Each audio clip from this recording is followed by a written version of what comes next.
US President Donald Trump has made a veiled threat to North Korea, claiming years of diplomacy with the rogue state have failed.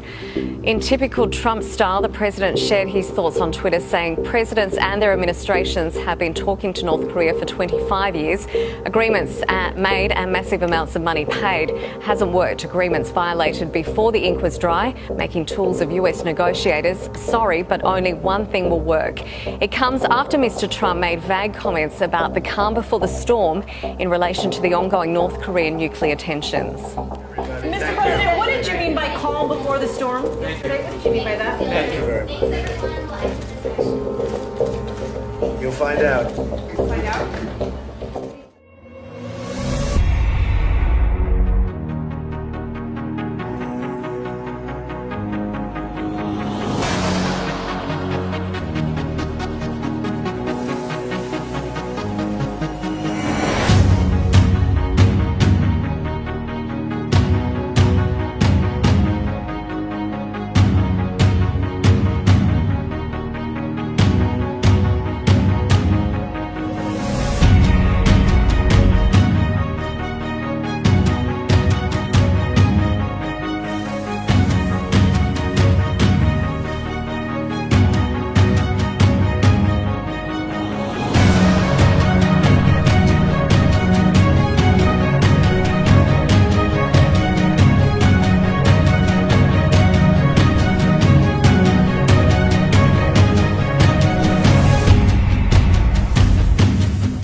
Pentagon says the United States has not declared war on North Korea, so it's a continued general war of words. When do we reach the final straw? You reach the straw that the Congress would have to make a decision as to whether a war or not if North Korea took a shot or attempted to take one of our aircraft down, especially over international airspace.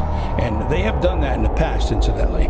This particular time, I'm not sure whether they have the capability to be able to take down a stealth bomber.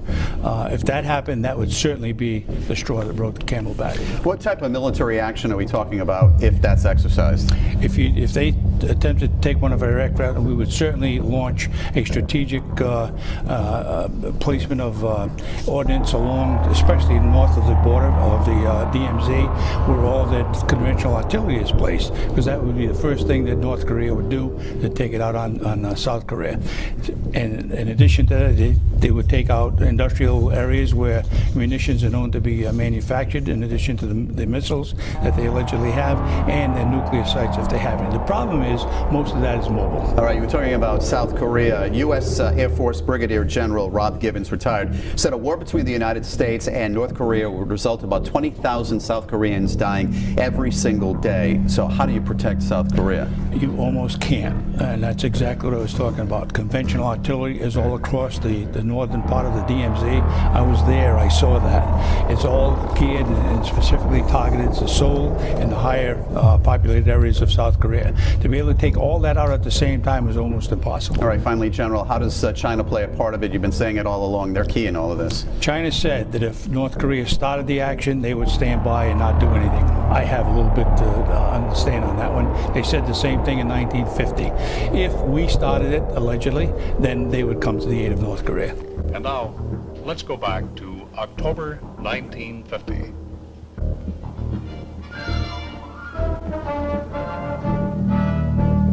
On 20 October, United Nations troops have seemingly sent the bulk of the communist forces fleeing in defeat toward the Manchurian border, 100 miles to the north.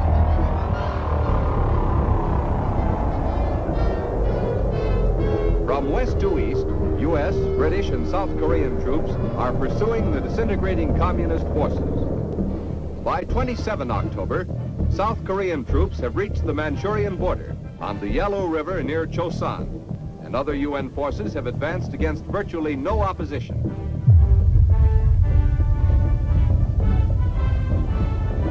But on the same day, a sudden, unforeseen factor changes the entire course of the war. Chinese communist troops cross the Manchurian border and help the North Korean Reds drive back UN forces. Chinese communists fighting in Korea are estimated at 75,000, with another 500,000 across the border in Manchuria posing a more serious threat. By 8 November, UN forces have been driven back considerably. But on this date, another unforeseen event occurs. Chinese and North Korean communist troops suddenly break off contact with United Nations forces and fight only rear-guard delaying actions as once again UN troops drive toward the Manchurian border.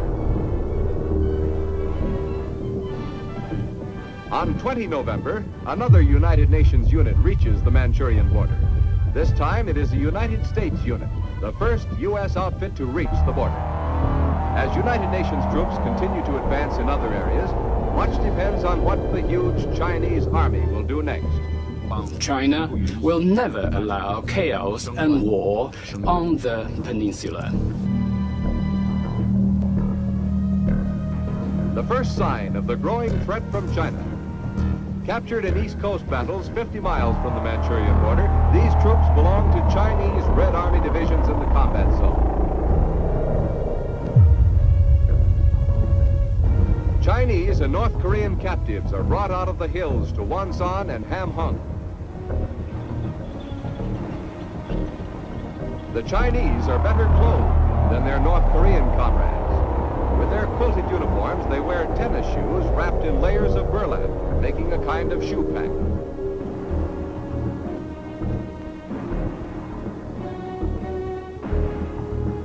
In contrast with the Chinese, the North Koreans are in rags at this stage of the war.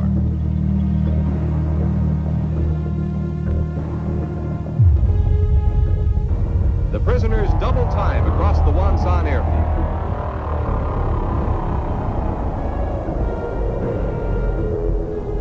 They are being marched to landing craft, which will take them to Busan. Since the beginning of the war, the North Koreans have suffered 460,000 casualties, including the dead, wounded, and captured. 130,000 Red prisoners have been taken at this time. 2 women are in this group. I believe I've mentioned that President Trump, well, it's his first presidential term and he's gaining momentum. He's building up his experience in this field. And we had a dialogue on this issue. He listens to what I'm saying. He listens to my arguments. Well, I know that everything that's happening in North Korea is quite irritating. We understand that. But any actions aimed at undermining the NSC resolution compliance, we are condemning that. And on North Korea, very quickly. The foreign minister said you have declared effectively war on North Korea, and the North Korean government has threatened to shoot down or aim at American planes flying in international airspace. I'd like your reaction. Okay, well, I'll answer the second one first. We are totally prepared for the second option, not a preferred option, but if we take that option, it will be devastating, I can tell you that, devastating for North Korea. That's called the military option. If we have to take it, we will.